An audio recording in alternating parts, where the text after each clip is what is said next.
Christopher Lando from the BBC World Service. Have any bishops changed their mind as a result of the discussions this morning? And how undermined have the discussions been by the absence of so many Conservative bishops? I'll have a go at that, I think. I'm not aware of any bishops who have changed their minds. I am aware of bishops who have thanked bishops who take a different view for helping them understand the issues better and understand what's at stake better. I think the perception is pretty widely shared that the whole conference is the poorer because some bishops have chosen not to attend, and those bishops themselves are poorer because they're not here to engage with their brothers and sisters. You want to add anything, Colin? I would concur with that. I think probably some people have nuanced their position, whether changed their mind, but we didn't take a vote at the end of it. Ian? No, I don't have anyone who's changed his mind, but I have to say as chairman of CAPA that we are going to be the bridge. We regret the absence of our brothers. They have expressed themselves, but we are going to be the bridge here. Thank you. Could I add a thing? The Conservative voice is not absent from here. Conservative voices were very strongly spoken in my Endowment group this morning, as were Liberal voices and those who would not identify themselves as either. I think that's true. I think there are people who take a strong Conservative position in all the Endowment groups, and that interaction is happening. Some differently, yes. Yes, Cassie Sun from the Anglican Journal. There are criticisms that by merely discussing where each province is on the issue of homosexuality, that you are in fact sidestepping the issue. Any comment? Well, again, I'm happy to make a start. Archbishop Rowan has made his view very clear right from the time when he wrote to invite the bishops to come, that he didn't believe any useful purpose would be served by trying to revisit Lambeth 110. In his view, that still states the position that is held by the vast majority in the Anglican Communion. But the process that was used last time didn't help the Church move forward either, so a very different process is being used this time.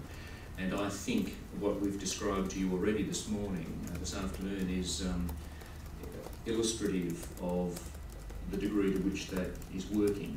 And where we go from here remains to be seen. We've still got to discuss Windsor and the next steps and so on, and that will occupy the next few days. But there are good signs at this stage, I think, that all are well. Add anything? Yes, so the process, like I said just earlier, has been offered to us.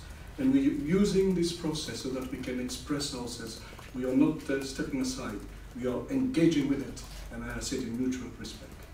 I should have added, by way of introduction, that Ian has been an active member of the design group for this Lambeth conference too, and I think I'm right in saying chaired some of the meetings of the design group during the illness of Sir Alison Pogo, so Ian is very on top of the process. You want to add anything, Colin? I would say the conversation continues. I think it would have been unreasonable to expect a full resolution to an issue that is a continuing conversation within the life of our whole world. And the commitment that we continue to make is that we are engaged, continuing to engage in Indaba. The people in my group, while they came with some anxiety about Indaba, today one expressed that we are now in Indaba. We are really, truly talking to one another. There's another one here in the front. Yes. Solange DeSantis from Episcopal Life Media. Archbishop Ernest, Dear Grace, you said you've engaged with your African colleagues and bringing their voices to the reflections. Mm-hmm. Are you in touch with some of the bishops who are not here while you're here at Lambeth? The General Secretary of CAPA is here at the moment, and I have not yet engaged myself, but if I feel that I have to listen to my brothers, I will do it. But for the time being, I am myself in conversation with the other bishops that are here. You sound, both of you sound, all three of you sound pretty hopeful about this process. So I would ask, I'm Katie Sherrod from Integrity and the Lambeth Witness. My question is, what words of hope do any of you have for gay and lesbian, bisexual, and transgender Anglicans who are watching this conference necessarily from afar and it looks like their relationships, their lives, and their vocations are being used as bargaining chips in this discussion.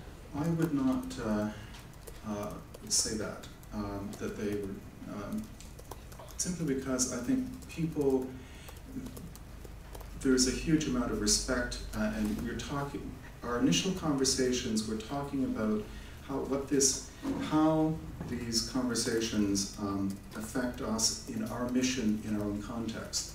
So people were able to speak out of their own context of the mission of the church, their mission as bishop in various communities. And clearly, some people are in a community where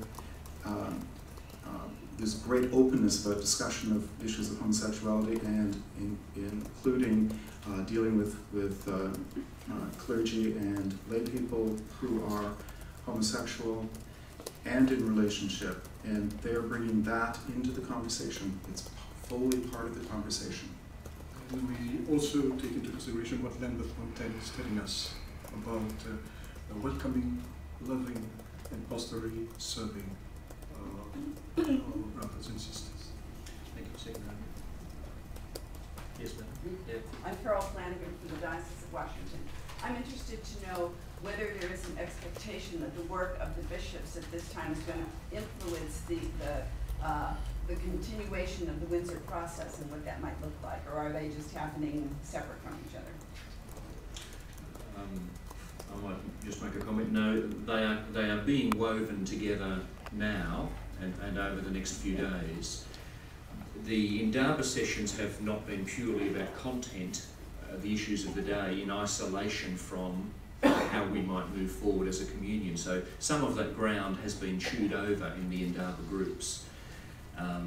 A special self-select session has been put on in the program this afternoon because a number of ideas have been bubbling up around the conference about ways forward.